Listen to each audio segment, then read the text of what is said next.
Mas, literatura de proximitat, amb Raquel Casas i Lídia Gázquez.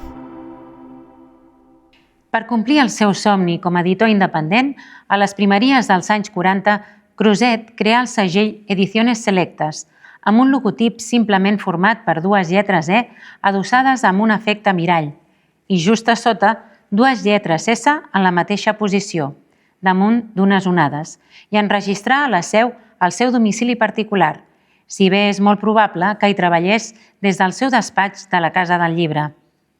Dissenyar un programa editorial amb obres de referència de caràcter assagístic, il·lustrades, curosament impreses, alhora que obrir una línia literària apuntalada en traduccions al castellà d'escriptors moderns. Des de la seva estrena personal, va manifestar una voluntat altament professional, tant pels materials que difonia amb qualitat literària i formal, com per la determinació d'arribar a un ventall ampli de lectors que abracés des d'aquells que tenien un gust estètic i poder adquisitiu per adquirir obres il·lustrades com aquells que en preferien d'altres de caràcter literari i popular, en format de butxaca. Benvingudes a un nou episodi de Geminades. Ens trobem, com sempre, a la Biblioteca del Museu Víctor Balaguer, avui per xerrar amb la Mireia Sopena sobre aquesta obra, El somni més ambiciós, l'editorial Selecta i la recuperació de lectors. Benvinguda a Geminades, Mireia. Moltes gràcies a vosaltres. Primer et presentarem una miqueta, perquè has fet molta feina i farem un petit resum. La Mireia viu aquí, a Vilanova i la Geltrú, és postgraduada en Estudis Avançats d'Edició pel Gremi d'Editors de Catalunya i editora d'edicions de la Universitat de Barcelona. L'any 2021 es va doctorar en Filologia Catalana per la Universitat Autònoma de Barcelona amb una tesi sobre l'editorial Selecta, que a més aquesta obra va rebre el Premi de l'Institut d'Estudis Catalans de la secció filològica, el Premi Lluís Nicolau d'Olwer el 2022. Especialitzada en censura i edició de la postguerra a l'actualitat, és autora, entre d'altres obres, d'editar la memòria, l'etapa resistent de Pòrtic, 1963-1976, també de Josep Pedreira, un editor en terra de naufragis, els llibres de l'Ossa Menor, 1949-1963, que a més aquest també va rebre un altre premi, el 2011 el Premi d'Assaig Carles Rahola. I un altre dels llibres que ha escrit és El risc de la modernitat, la revista Criterion, 1959-1969, entre d'altres, com hem comentat. També ha coordinat els estudis com ara Mutacions d'una crisi, Mirada crítica de l'edició catalana, 1975-2005, i és membre del grup d'estudi de la traducció catalana contemporània, del Consell Editorial de Compàs d'Amalgama i de la Junta de l'Associació d'Escriptors en Llengua Catalana. Déu-n'hi-do, Mireia. Quina carrera. Això és un no parar. Bé, una mica com tots, eh? Sí. Dit així sembla molt, però va ser a poc a poc. No ho hem dit tot, eh? És un resum, recordem, és un resum. No cal dir-ho tot. Doncs, per començar a parlar d'aquest llibre, per aquelles persones que no saben qui va ser el Josep Maria Creuset, que jo mateixa no l'havia sentit anomenar, i gràcies per fer-nos-lo conèixer, ens agradaria que ens expliquessis breument qui va ser en Josep Maria Creuset, així com a introducció. Creuset és, per les poques persones que el coneixen, diguem, del món de la cultura, és sobretot l'editor de Josep Pla. De fet, en Creuset influeixen 4 figures elementals, que una és Enric Prat de la Riba, si de cas després ja hi entrarem. L'altre és Antoni López Llausàs, que és un editor precoç dels anys 20-30, molt ambiciós i que es converteix en el seu mestre.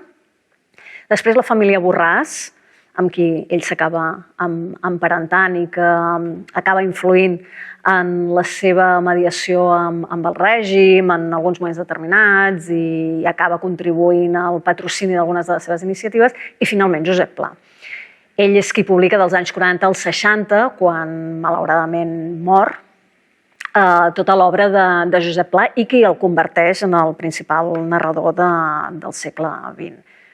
És un home que aprèn l'ofici de ben jove, gràcies al mestratge d'Antoni López Llausàs, i que gràcies a aquesta formació juvenil en el món de la mancomunitat, perquè ell comença a estudiar, la seva vocació era l'agricultura, ell comença a fer estudis, diguem, professionals, una formació professional vinculada a l'agricultura, però és una persona que es forma en el món del noucentisme i això és el que explica que tingui l'empenta, l'energia, la confiança, la fe cega per endegar un projecte com serà, després d'Ediciones Selectes, la creació de l'editorial Selecta, una editorial que publica exclusivament en català en ple franquisme, no? Amb una ambició absolutament insòlita.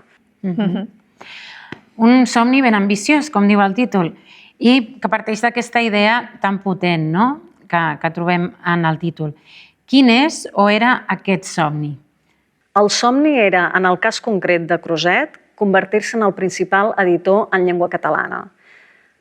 Això, que avui entenem que és molt ambiciós perquè, com comentàvem, hi ha molts editors i la competència és elevada, durant la postguerra es podia entendre que era una temeritat, perquè, com sabem, vivíem sota el règim franquista, amb totes les coercions pròpies de la censura. Però ell no sols té l'ambició de convertir-se en el primer en un moment en què té poca competència, sinó de convertir-se en el primer contra aquestes condicions polítiques no sols adverses, sinó clarament hostils, perquè amb aquesta formació precisament del món del noucentisme, no? Profundament és un home d'aquesta catalanitat granítica, no? Pròpia dels anys 20-30, que era una imatge de Creuset que els pocs que el coneixíem no ens havia pervingut. De fet, no en teníem un perfil ideològic prou afinat. No? De Creuset s'havia dit que era un català de Franco, com s'havia dit d'altres persones, simplement perquè publicava o havia accedit a publicar sota el franquisme. Però és que sota el franquisme també van publicar molts editors progressistes dels anys 60. Era l'única manera de publicar en català de l'any 39 fins a 39. Encara no es donen permisos, però a partir del moment en què es donen permisos dels anys 40 fins als 60-70. No? La seva ambició és ser el principal, el primer. I per això també busca la complicitat no sol dels autors, naturalment, sinó de mecenes, mediadors polítics, industrials i altres col·legues. És un visionari perquè aconsegueix articular una xarxa de col·laboradors que és la principal per convertir-se en aquest gran editor a què aspira ell. I ho va fer molt bé. I, a més, supervivència en un entorn completament hostil i que, a més, a sobre et diguin que ets franquista quan estàs lluitant contra tots els elements, doncs sembla que no té massa sentit, això. Bé, és veritat que sovint fem aquestes lectures de manera anacrònica, no? És a dir, la lectura que es fa de Creuset als anys 40, als anys 50, quan ell és viu, és diferent de la que es feia als anys 60-70, no? Perquè ell no hi és, perquè la renovació literària ha estat possible i ha estat possible en bona part gràcies a la flexibilitat del règim. La flexibilitat del règim ve, evidentment, per la lluita dels antifranquistes, no ve donada gratiat amore. Però és veritat que la lectura que es fa de l'obra de Creuset és diferent entre els seus coetanis, que tots volien publicar amb la Selecta.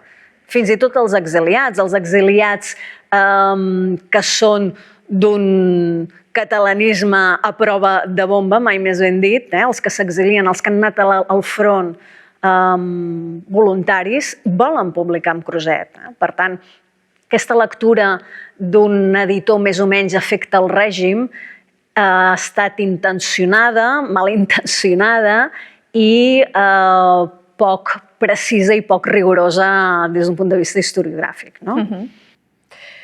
La figura d'en Josep Maria Creuset té una biografia fascinant per recordar dos moments quan ha de marxar, quan marxa cap a França, ell sol, la seva dona a París, i ell marxa cap allà, o com acaba, que no farem spoilers, per si algú vol saber, però també és fascinant, entre d'altres moments.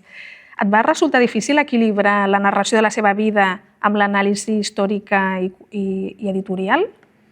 No, jo sempre he pensat que el món de les empreses culturals, de la història cultural, ha de passar per les persones. I qui diu les persones es refereix tant als editors glamurosos, que tots coneixem i més ara, gràcies a alguns mitjans de comunicació, doncs tots sabem, no? Pensem en editors glamurosos, tots coincidiríem amb els noms i els cognoms, no sols en aquests editors, sinó també en les persones anònimes que han fet possible la seva obra. I per això per a mi era important en aquest llibre, com en d'altres, reconstruir també la història, per exemple, de la secretària de Creuset, que encara és viva i és l'única persona que a dia d'avui ens podria donar detalls més precisos sobre la mort de Creuset, perquè és l'única supervivent que queda d'aquella etapa, no? I que com a bona secretària serva una fidelitat total al que havia estat el seu cap, no? I per tant hi ha coses que no les sabem precisament per aquesta fidelitat que jo he volgut també preservar i respectar. I em sembla que la història de les empreses culturals, com de qualsevol altra empresa, de qualsevol institució, no s'explica sense les persones d'Indes Triapa. I de fet el catàleg de la Selecta tampoc no s'explica sense conèixer bé quin és aquest itinerari personal de Creuset. De Creuset sabíem el que n'havia explicat Josep Pla en un homenot, però com sol ser habitual en aquests textos de Pla, doncs partia d'un document previ elaborat per l'entorn de la família i Pla després ho havia vestit a la seva manera. De manera que diríem que aquest homenot que Pla va dedicar a Creuset era la biografia autoritzada.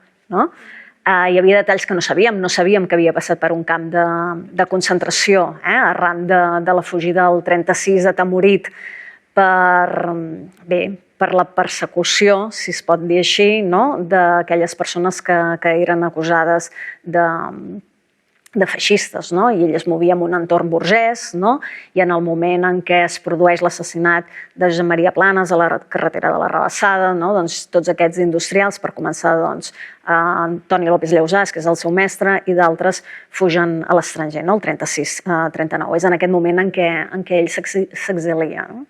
Però, tornant a la teva pregunta, són paral·leles, la biografia de Creuset a la construcció del seu catàleg. El llibre, a més, neix o deriva de la tesi doctoral sobre l'editorial Selecta, titulada La Selecta, Centre de l'Edició i de la Vida Literària, 1943-1962. Va ser complicat, Mireia, adaptar el treball acadèmic, la recerca, per convertir-lo en un llibre?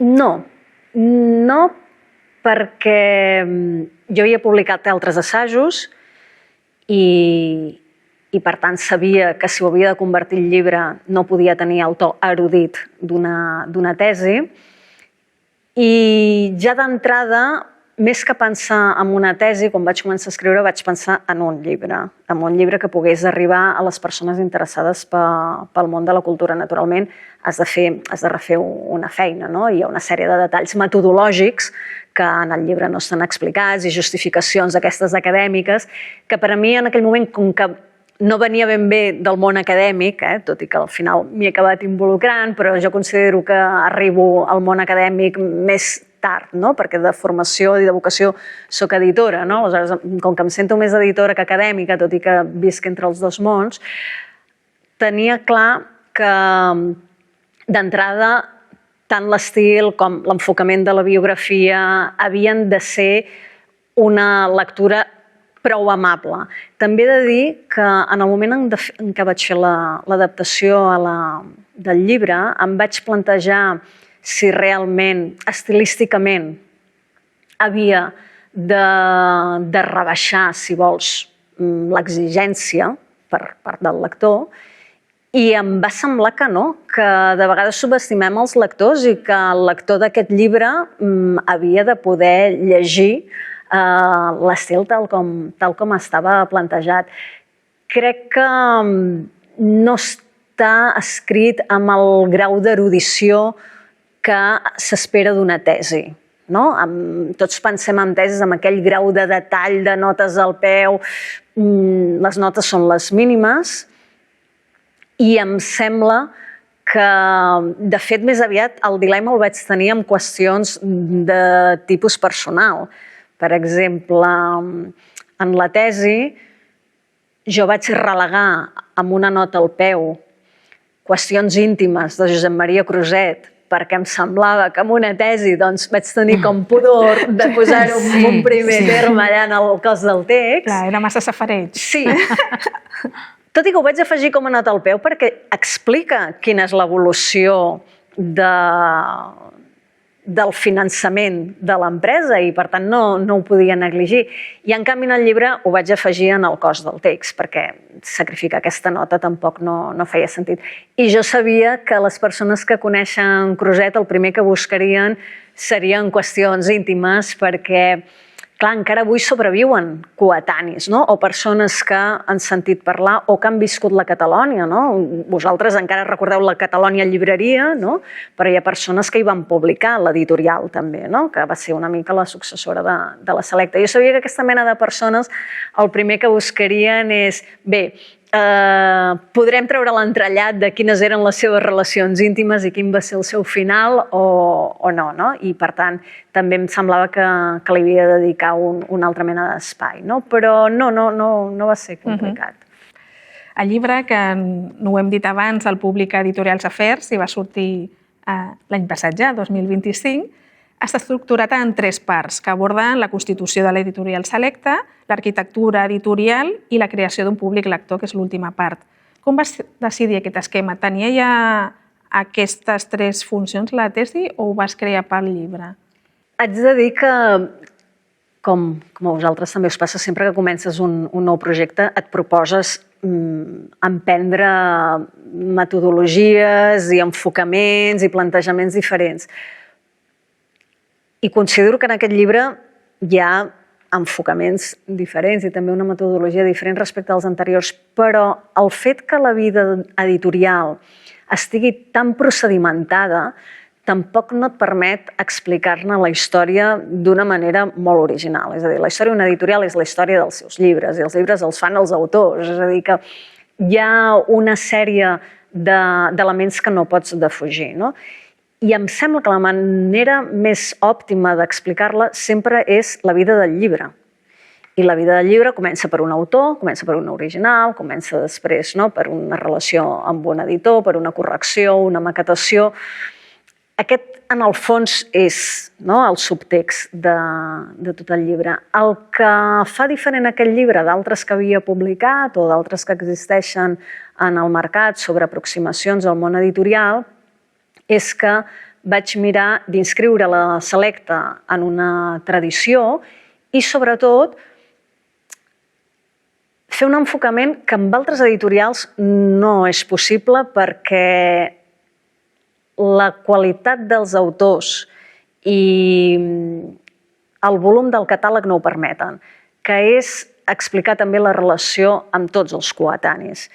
Si tu tries una editorial, per entendre'ns, de segona categoria, per dir-ho ràpid, que existeixen i que són les que permeten que parlem de les editorials de primera categoria i que són necessàries, difícilment podràs vestir una història cultural, perquè les relacions personals són més limitades.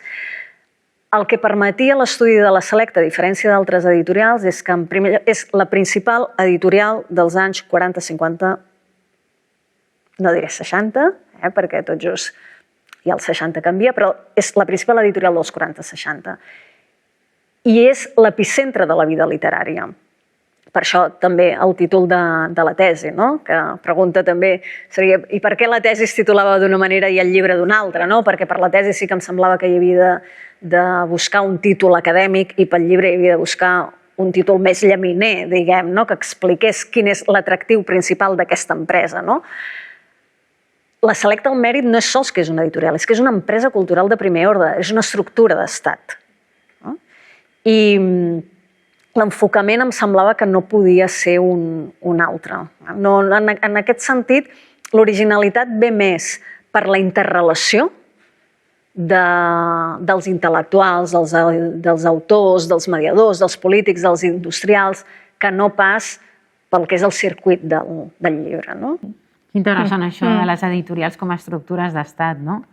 La cultura, que deia Montserrat Roig, que és el més revolucionari a llarg termini. Doncs la visió de l'arquitectura editorial implica una tria d'autors molt estratègica també, no? Com va influir aquesta selecció en la consolidació del catàleg de Selecta? Creuset, un dels principals mèrits que té és saber-se envoltar de les persones més eminents. Ja us deia abans que ell teixeix aquesta xarxa de col·laboradors i de consellers i de mediadors, però juntament amb això el principal mèrit és la primera obra i el primer autor que tria, que és Jacint Verdaguer i les obres completes, que era una temeritat absoluta l'any 43. Absoluta. De fet, els testimonis d'aquella època, els que ens n'han pervingut, afirmen que creien que era boig, no? Perquè l'any 43, com et planteges vendre 3.000 exemplars d'unes obres completes relligades en pell de 1.500 pàgines quan tens la població empobrida amb moltes dificultats per al consum cultural que ni existia. Primer és aquesta valentia, no? aquesta ambició, i tria Verdaguer per diversos elements. És un eclesiàstic, podia ser ben vist pel règim. De fet, Verdaguer, juntament amb altres autors, el règim intenta patrimonialitzar-los, no? Intenta hispanitzar-los, fer-los incorporar en el patrimoni hispànic, no? És d'aquesta manera que passen alguns autors. És un poeta popular, ben vist a l'interior i a la Catalunya expatriada, i per una carambola que ara seria llarga d'explicar i que és d'aquests elements sucosos que envolten la figura de Creuset, ell en tenia els drets d'autoria. Gràcies a la relació amb la família política, amb els Borràs. No? Tots aquests elements contribueixen que ell presenti un autor que difícilment el règim discutiria i que tindria una gran sortida popular. Però a part de Verdaguer, ell el que té molt clar des de molt al principi, i de fet el primer pla editorial que en conservem és del 46, és que vol configurar un cànon de la literatura catalana. I no sols s'ho proposa de manera coherent i regular, sinó que l'executa. Que tots coneixem editors que amb molta empenta i amb molta il·lusió endeguen projectes que després no poden acabar de conduir, perquè, com sabem, hi ha una gran dificultat atesos als baixos índexs de lectura en aquest país. No?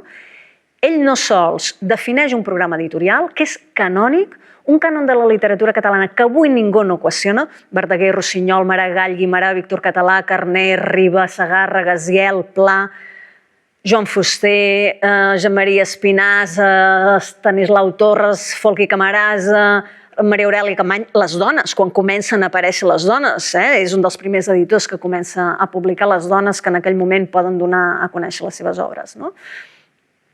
Configura aquest cànon literari i avui dia ningú no el discuteix.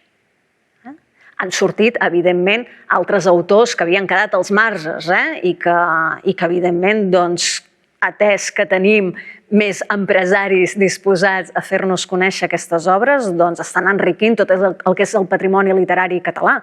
Però ell publica els principals. I això, que d'alguna manera ho havia intentat fer Francesc Mateu abans, que és un dels seus mestres, un dels seus referents, no ho havia fet ningú en català. No?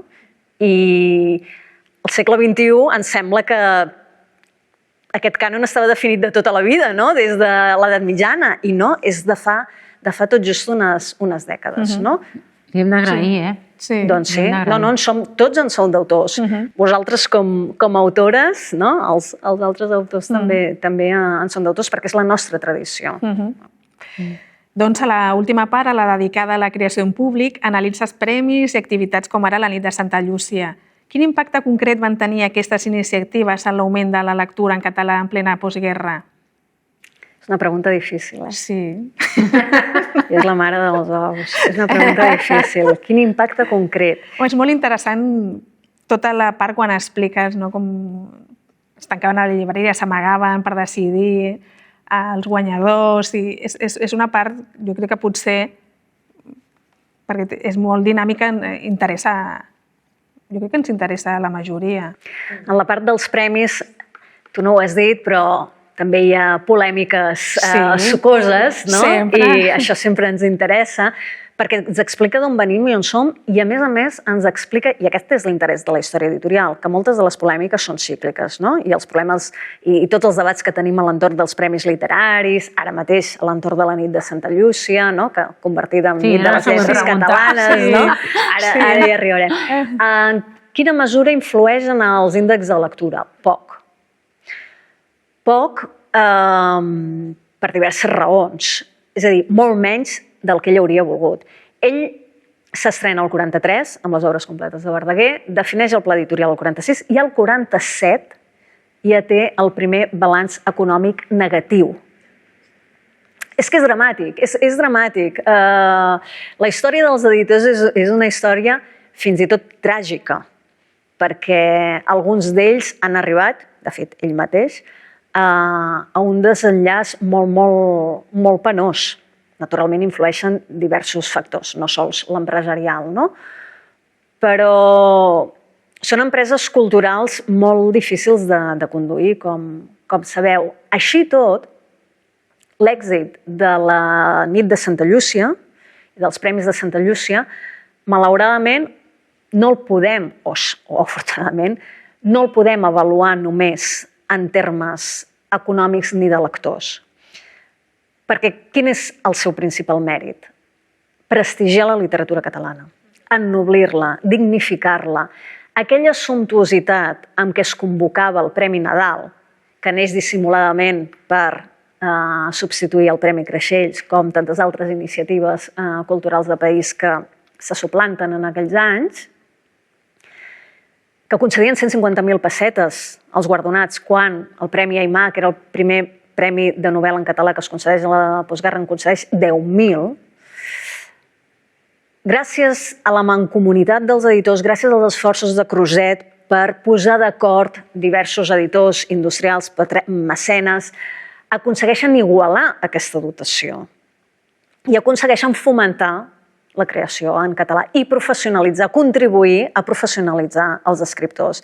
Si em preguntes en termes econòmics, t'he de dir que, malauradament, el balanç és negatiu, però des d'un punt de vista cultural i històric és reeixidíssim, fins al punt que encara avui, amb un nom metamorfosejat, de moment, encara parlem dels Premis de la nit de Santa Llúcia. Sí, que per cert, ens queda molt poc temps. No sé si ens podries dir una mica què te'n sembla aquest canvi que hi ha hagut al voltant de la nit de Santa Llúcia després de 70 anys, que ara es canvi la data. I que ja no sigui una nit de Santa Llúcia, que sigui la nit de les lletres catalanes. Exacte. Creus que tindrà èxit? L'hem cagat aquí? Haurem de veure-ho, haurem de veure com ho formulen. D'entrada, si penses en tots els agents professionals, doncs en genera suspicàcies, perquè sembla que si tu vols professionalitzar els autors, d'entrada hauries de començar per garantir unes remuneracions, unes dotacions que fossin justes. Sembla que els convocants, els organitzadors, tenen la intenció d'anar anivellant aquestes dotacions. Per tant, com que han sentit el clam del sector i les veus queixoses ho tindran en compte,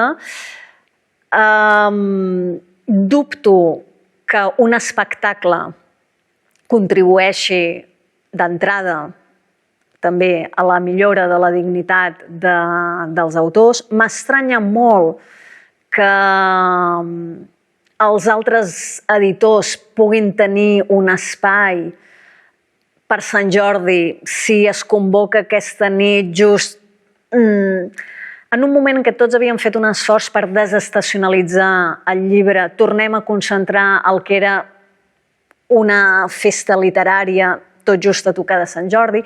Genera molts dubtes. És una convocatòria que genera molts dubtes, és molt ben intencionada. Haurem de veure-ho, Ha rebut el suport crític d'entitats que ja estan involucrades. Jo vull pensar que com que els convocants, els organitzadors han escoltat el sector, doncs si hi ha alguna cosa que no acaba d'anar prou a l'hora, prou en benefici del llibre, dels autors i dels editors, doncs s'anirà polint. Ho haurem de veure. Doncs moltes gràcies, Mireia, per explicar-nos tot això. Desitgem molts d'èxits i recomanem molt aquest llibre, és interessantíssim. Gràcies per haver-lo escrit, ens ha encantat i creiem que és necessari que es conegui la història de la Selecta i Josep Maria Creuset. Moltes gràcies a vosaltres. I res, recordeu que us podeu subscriure al nostre canal, deixar-nos comentaris, posar m'agrada, I aquí estem, aquí I baix. donar les gràcies al Museu Víctor Balaguer i a l'Adrián Gázquez, el nostre realitzador, per fer possible aquest nou episodi de Geminades. Fins a la propera. Fins aviat.